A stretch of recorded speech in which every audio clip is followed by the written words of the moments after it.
ഇന്ന് ഈ ചെറിയ മീനാണ് കറിക്ക് കിട്ടിയിട്ടുള്ളത് കേട്ടോ. അച്ഛൻ അങ്ങാടി പോയി വാങ്ങി വന്നിട്ടുള്ളതാണ്. ഞങ്ങളെ നാട്ടിലൊക്കെ ഇതിന് വത്തൽ എന്നാണ് പറയാറുള്ളത്. ഇത് നന്നാക്കി എടുക്കാൻ ഭയങ്കര പാടാണ്, കുറേ ടൈം എടുക്കേണ്ടി വരും. പക്ഷെ എന്നാലും കുറേ നന്നാക്കി നന്നാക്കി ഇപ്പം ഞാൻ കുറച്ചുകൂടെ ഫാസ്റ്റാണ് കേട്ടോ. പിന്നെ അത് കൊണ്ടുവന്ന കവർ ഞാൻ അപ്പം തന്നെ കഴുകി വൃത്തിയാക്കി വെക്കുകയാണ്. ഹരിത കർമ്മസേനേൻ്റെ ചേച്ചിമാർ വരുമ്പോൾ അവർക്ക് നല്ല ക്ലീനാക്കി കൊടുത്തിട്ടില്ല എന്നുണ്ടെങ്കിൽ പറ്റില്ല. അപ്പോൾ സ്മെല്ലൊക്കെ ഉണ്ടാവുമല്ലോ, അപ്പോൾ അതൊക്കെ ഒഴിവാക്കാൻ വേണ്ടിയിട്ട് നന്നായിട്ട് ക്ലീനാക്കി ഉണക്കി വെച്ച ശേഷമൊക്കെയാണ് കൊടുക്കാറുള്ളത് കേട്ടോ. പിന്നെ ഞാൻ മീൻ നന്നാക്കാൻ വേണ്ടിയിട്ട് നിൽക്കുകയാണ്. ഈ മീൻ നന്നാക്കുന്ന സമയത്ത് ഞാൻ ആദ്യം തന്നെ അതിൻ്റെ വാലുഭാഗമൊക്കെ ഇങ്ങനെ മുറിച്ച് കയ്യിലാക്കി വെക്കും. എന്നിട്ട് പിന്നെ തല കളഞ്ഞിട്ട് അതിൻ്റെ ഉള്ളിലെ ഒക്കെ ക്ലീൻ ചെയ്തിട്ട് അങ്ങനെ വേഗം വേഗം ആക്കി വെക്കുകയാണ് ചെയ്യാറുള്ളത് കേട്ടോ. ആദ്യമൊക്കെ എനിക്ക് ഇത് നന്നാക്കുന്ന സമയത്ത് ഭയങ്കര ബുദ്ധിമുട്ടായിരുന്നു. ഇത് ഒട്ടും തീരാത്ത പോലെ തോന്നും, എത്ര നന്നാക്കിയാലും തീരാത്ത പോലെ തോന്നും. പക്ഷേ ഇതിപ്പോൾ ഗിരേട്ടൻ്റെ അവിടെയൊക്കെ മിക്കവാറും ഈ മീൻ തന്നെയാണ് വാങ്ങുക. ഞങ്ങൾ വൈകുന്നേരം ജോലിയൊക്കെ കഴിഞ്ഞ് പോരുമ്പോഴാണല്ലോ ഇത് വാങ്ങിയിട്ട് വരിക. അപ്പോൾ പിന്നെ അങ്ങനെ നന്നാക്കി നന്നാക്കി ഇപ്പം ഞാൻ കുറച്ചുകൂടെ ഫാസ്റ്റാണ് ഇതിൽ. അപ്പോൾ കുറച്ചും കൂടെ ടെക്നിക്കൊക്കെ വേഗം കിട്ടി, എങ്ങനെയാണിത് വേഗത്തിൽ നന്നാക്കുക എന്നുള്ള രീതിയിലേ. അപ്പോൾ ഇപ്പോൾ കുറച്ചും കൂടെ ഫാസ്റ്റ് ആയിട്ടുണ്ട്. അതുകൊണ്ട് തന്നെ വേഗം ഒരു 10 മിനിറ്റ് കൊണ്ട് തന്നെ ഞാൻ മീനൊക്കെ നന്നാക്കി എടുത്തിട്ടുണ്ട്. ഇനി ഇത് കറി വെക്കാമെന്നാണ് വിചാരിക്കുന്നത്. തേങ്ങയൊക്കെ അരച്ചിട്ട് കറി വെക്കണം.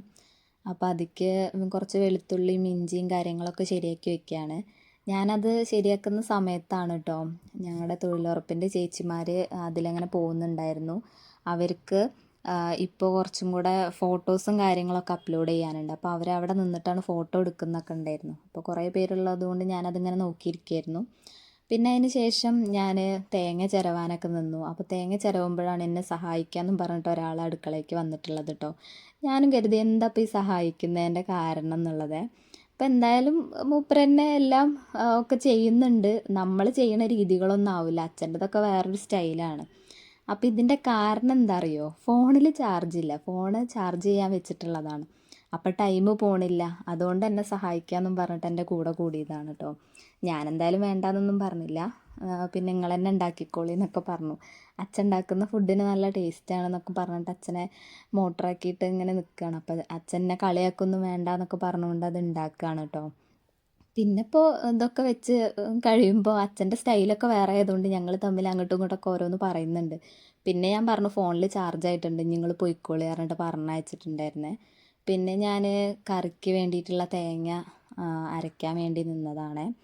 നന്നായിട്ട് കുറുകി ഉണ്ടാക്കരുത്, കുറച്ച് വെള്ളത്തിലൊക്കെ ഉണ്ടാക്കണം, വൈകുന്നേരത്തേക്കും കൂടെ ഉള്ളതാണ് എന്നൊക്കെ പറഞ്ഞ് ഉപദേശിച്ചിട്ടാണ് അച്ഛൻ പോയിട്ടുള്ളത്. അപ്പോൾ ഞാൻ ആയിക്കോട്ടെ ഞാൻ ഉണ്ടാക്കിക്കോളാം എന്നൊക്കെ പറഞ്ഞ് വിട്ടിട്ടുണ്ട് കേട്ടോ. എന്താവും എന്നറിയില്ല.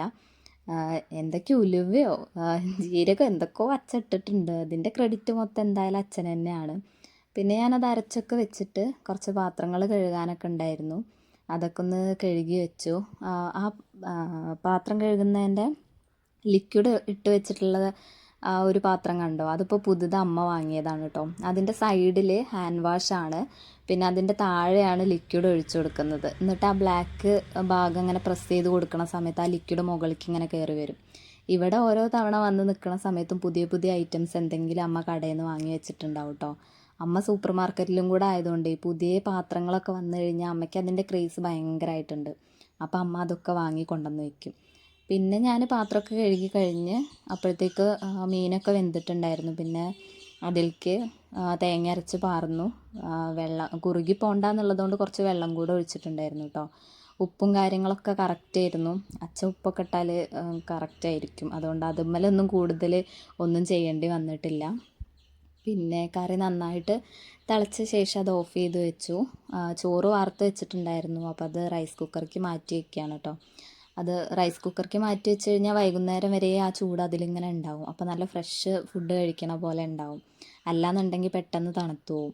പിന്നെ ഞാൻ രാവിലത്തെ ചപ്പാത്തിയും അതിലേക്ക് മീൻകറിയൊക്കെ എടുത്തിട്ട് കഴിച്ചിട്ടുണ്ടായിരുന്നു. നല്ല വിശപ്പുണ്ടായിരുന്നു. ഇനി കുറച്ച് അലക്കി ഇടാനൊക്കെ ഉണ്ട്. പിന്നെ ഞാൻ എണ്ണയൊക്കെ തേച്ച് കുളിക്കാൻ വേണ്ടി നിൽക്കുകയാണ്.